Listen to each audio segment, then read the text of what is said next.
I, Vishwa Mukatyar, researcher at Team Blockchain Lawyer, welcomes you all to the video Myths on Cryptocurrencies. So today we have our founder of Team Blockchain Lawyers, Mr. Varun Sethi sir, to clear these myths that are being roaming around with respect to cryptos. So sir, our first question is, are cryptos anonymous? Well, that's a very valid question, and that's a very valid myth as well. People feel that, okay, since you don't have a physical person associated with a certain crypto address, so things are anonymous and hence you can play around with things. But that's actually not the case. It's actually the opposite. That blockchains or crypto transactions per se, at the transactional level, they are not anonymous at all. It can clearly be identified in the blockchain explorer. Now, what may or may not be anonymous is the person who owns a certain crypto address. So let's say that there's a certain Ledger Nano, and that Ledger Nano is owned by Mr. Y. You can see all the transactions in the blockchain ledger pertaining to that Ledger Nano. So there is validation evidence that these transactions have happened through these Ledger Nano. However, you may or may not be able to trace back the actual person owning this Ledger Nano. So going forward, I think the regulations will try to fix this thing that of any physical virtual address should then connect to a manual person. That is what is required from the current regulations. But as a myth, transactions on blockchains, they are evidential records rather going forward. So they are anonymous? No, they are surely not anonymous. Thank you so much, Sam.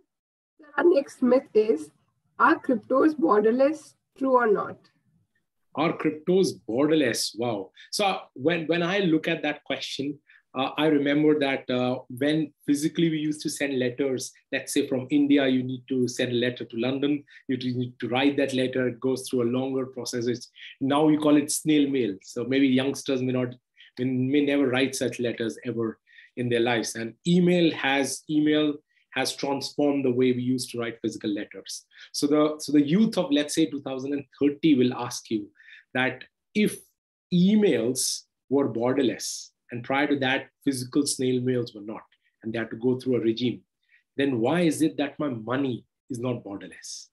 So just like emails made mails borderless, similarly, cryptos will make money or transactions or values borderless.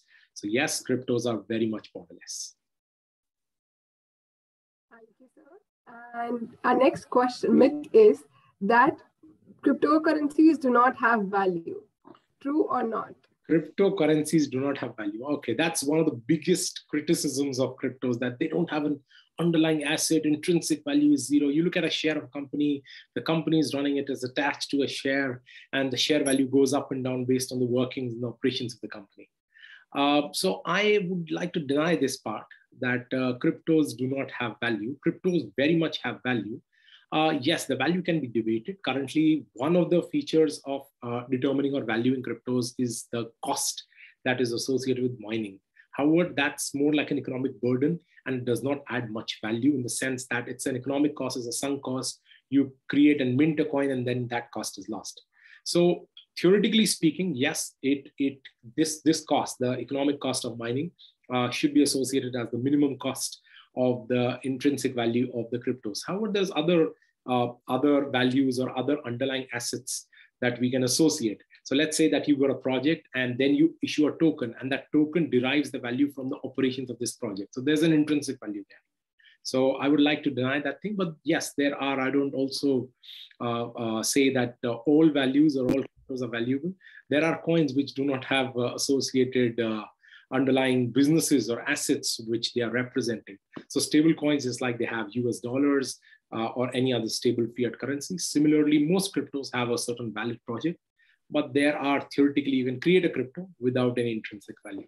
So it does have value, and I think you should focus on only valuable cryptos and not just other cryptos with no intrinsic values. Our fourth myth is that no regulation can control cryptocurrencies. Okay, no regulation can control. Well, your set of questions are very good. So no regulations can control cryptos. I think, cryptos is like, as I mentioned in the previous example. So email made sending messages from one another borderless. You use WhatsApp, you can easily send across messages borderless. When you do a call earlier, whenever you used to send a or do a physical international call from India to Germany. You had to book that call in advance and then physically go to that place at a specific time to get that call through. So from that perspective, when you look at it, regulations will be there. Countries will try to regulate businesses that are incorporated within their jurisdictions. However, this is like the new wild product out there that's trying to disrupt the entire thing. So from that perspective, when we look at it, we still have, let's say, emails, but there are companies or associations which are controlling or contributing to how emails work. And you can actually regulate those entities or organizations. So you can bring about protocols of how an email is to be managed. There are cybersecurity laws that govern emails. On similar basis, going forward, there would be countries regulating business activities pertaining to cryptos within their jurisdiction.